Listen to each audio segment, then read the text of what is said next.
Este é um recorte do podcast Café com Torá. A grande sabedoria, como toda a palavra do Eterno, todos os mandamentos de Deus, por isso que a gente insiste que os mandamentos não passaram, não foram extintos, não foram anulados. A obra de Yeshua não veio para anular os mandamentos, pelo contrário, para que a gente tenha compreensão profunda dos princípios que estão por trás desses mandamentos e viva esses mandamentos. E essa é uma grande oportunidade para que você perceba a beleza, a profundidade, a espiritualidade profunda que há em cada um dos mandamentos, mesmo nesse mandamento que você leu aí durante a semana e diz assim: não, esse mandamento já passou, esse mandamento não se aplica hoje, né? Então hoje é o dia que você vai ter uma compreensão diferente desses mandamentos. Então diz lá, a partir do capítulo 21, a partir do verso 10, diz assim: quando saírem à guerra contra seus inimigos, e Adonai, seu Deus, os entregar a vocês, e fizer deles prisioneiros, quando um de vocês vir uma mulher que lhe agrade entre os prisioneiros, e se sentir atraído por ela, e desejar que seja sua mulher, leve-a para sua casa, onde ela raspará a cabeça, cortará as unhas e retirará as roupas de prisioneira. Ela permanecerá em sua casa, chorando pelo pai e pela mãe durante um mês inteiro. Depois disso, esse homem poderá manter relações sexuais com ela e ser seu marido, e ela será sua mulher.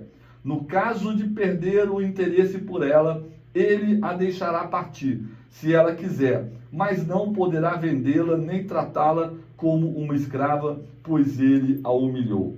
Está aí uma instrução, né, que muitos, lendo superficialmente, poderia dizer, e muitos outros concordariam, né?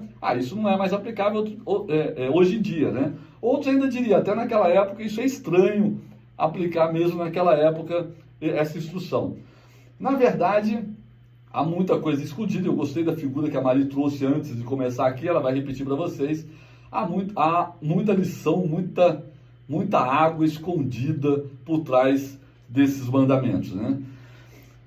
Que tem de ser? Quando você sair, Shabbat Shalom, o que significa isso? Que tem de ser quando você sair, Shabbat Shalom. Shabbat Shalom, pessoal. É interessante que a última frase da porção anterior, Shoftim, né? O verso 9, acima desse que começa a nossa porção hoje, ele termina assim: quando fizerdes aquilo que é reto aos olhos de Adonai, aos olhos de Yod-Heh-Vav-Heh.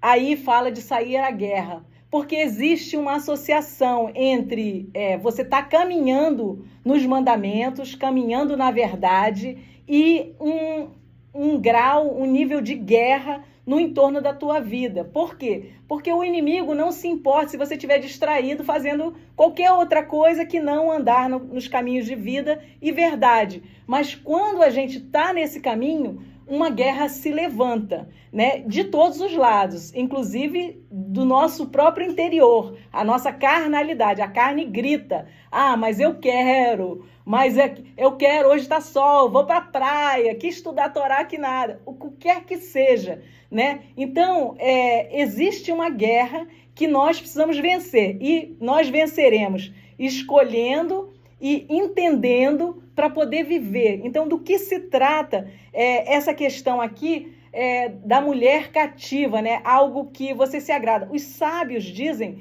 que essa mulher cativa, Rashi, por exemplo, né? Um dos principais sábios aí, ele diz: olha, essa mulher cativa é a alma do homem, né? A alma do ser humano. A nossa alma, ela é cativa do mundão. Então, a gente tem que resgatar ela do cativeiro, né? E decidir se aquilo que está fazendo com que ela esteja cativa, por exemplo, alguém que é viciado em séries de Netflix, passa horas e horas, dias e dias, o tempo livre, né, que não estiver trabalhando, só vendo série, né, e não se ocupa com nada que gera vida, que traz vida, Torá, a comunhão com os irmãos, o que quer que seja, que traz vida, né, à luz da Torá.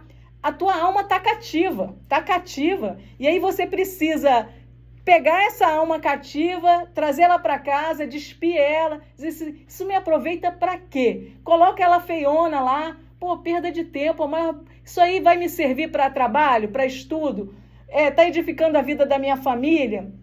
Não, despe ela toda. E depois você decide se você casa com ela ou se você liberta ela. Porque essa é a história da mulher cativa fora do nível Peshat, que é o nível literal, o nível mais superficial. Porque, como o Rocha Palácio disse, no nível mais superficial a gente podia ler isso aqui. Bom, eu não estou pensando em a guerra.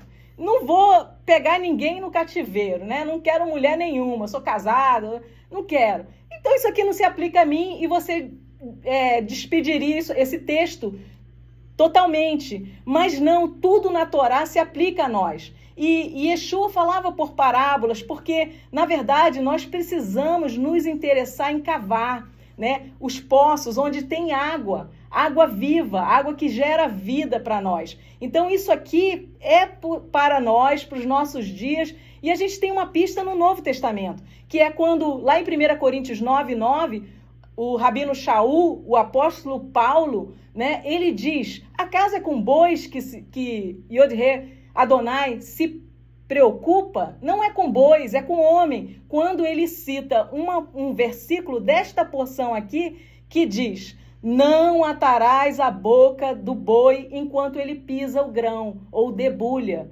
né? Então, não é com bois que Yod-He Vav-He se preocupa. Então, Paulo está nos dizendo a mesma coisa que nós estamos aqui pontuando, e a questão é que a gente mergulhe, e mesmo que hoje nem teremos tempo, e provavelmente eu, por sinal, não alcancei todos os níveis SOD, ou até o nível mais profundo de todas essas instruções aqui. São 74 mandamentos, são 31 diferentes assuntos, né? Mas quando nós encontramos, é maravilhoso, né? Você entender isso para a tua vida, né? Então, você solta, liberta a alma cativa lá ao Netflix e diz assim, bom, aí você ou despe e ressignifica aquele momento, vou fazer outra coisa com essas horas, algo que gere vida para mim, para minha família. Pô, meu filho tá soltão lá, ele tá mal na escola, preciso ajudá-lo na escola e depois instruí-lo na Torá. Qualquer coisa assim. Então, essa alma cativa fala para nós, nos nossos dias, sobre a nossa vida. Amém. É interessante também que, assim, o verso 10, a gente, no hebraico, ele permite que a gente pense, tem cativo e cativeiro, são duas palavras, né, que está no verso 10, né? Você capturar alguém cativo no cativeiro, né? E nós temos um link com o Salmo 68:18, que trata do Mashiach, que diz assim, no Salmo 68, verso 18,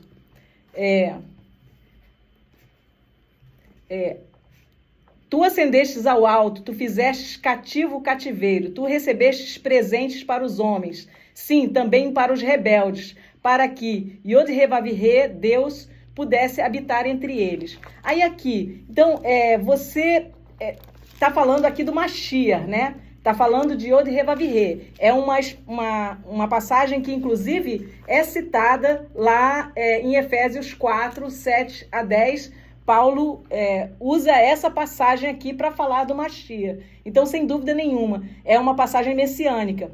E aqui, como que a gente pode entender cativo e cativeiro, né? E no hebraico é shiv tashibi, e a gente tem um outro link com essas palavras, e isso apenas assim, mostrando, os sábios, eles nos mostram para a gente aprender esses caminhos de mergulhar para nós discernirmos o sentido mais profundo de cada ensino. Se a gente for lá para Gênesis 14, na guerra que Abraão foi para resgatar Ló, em Gênesis 14, nós lemos assim, e quando Abrão, no caso, na época, ouviu que o seu irmão foi levado cativo, ele armou os seus servos treinados, nascidos na sua própria casa, 318, e os perseguiu até Dan. Quando Abraão e Ló se separaram, Ló ele foi para Sodoma, uma região lá embaixo, nos arredores do Mar Morto. Abraão subiu para Hebrom, um lugar elevado, mais protegido, né? E aí, agora, Ló foi tomado cativo, né? E Abraão desce para libertar o seu irmão, aqui nessa diz irmão, né? É sobrinho, né? Ló.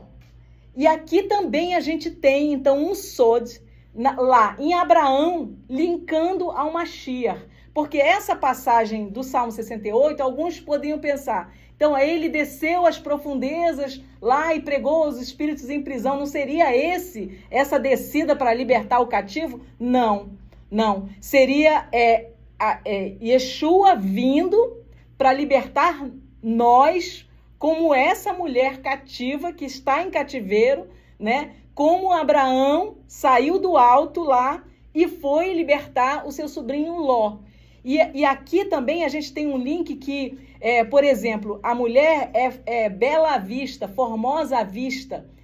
Raquel, essa expressão também a gente vê lá em Gênesis 29, quando Jacó encontra com Raquel. Ela era bela à vista, e também de presença, e também de face, mas de presença. Ou seja, Jacó, ele nos diz que ela era bela à vista e também o seu interior. Ou seja, ela tinha um exterior bonito, mas ela era bela no interior. Ela dá água para 10 camelos. Uma mulher virtuosa, sem dúvida nenhuma, que se doa, que se dá ao próximo, né? Ela é um tipo da noiva do Mashiach, Raquel, né? Então, a gente vê que essa mulher cativa aqui, os 30 dias, é para que ele veja qual é o interior.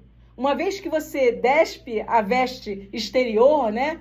O que está lá dentro? Porque você, às vezes, se atrai por algo que é exterior e pode ser oco, vazio. Então, esse período de luto que ela teria que chorar e tudo que é belo, lá no contexto histórico, né, as mulheres, algumas vezes, elas se aprontavam toda para não serem mortas, na esperança realmente de que alguém se interessasse por elas e não a matasse, levasse para casa, especialmente as jovens, né? Então, a gente tem isso como também uma metáfora para as nossas vidas. Uma sombra do Mashiach, né? Aqui que ele desce do alto, vem para libertar os cativos aprisionados à lei do pecado e da morte, né? Para nos trazer para o reino do Filho do seu amor e nos ensinar a Torá, que é caminho de vida.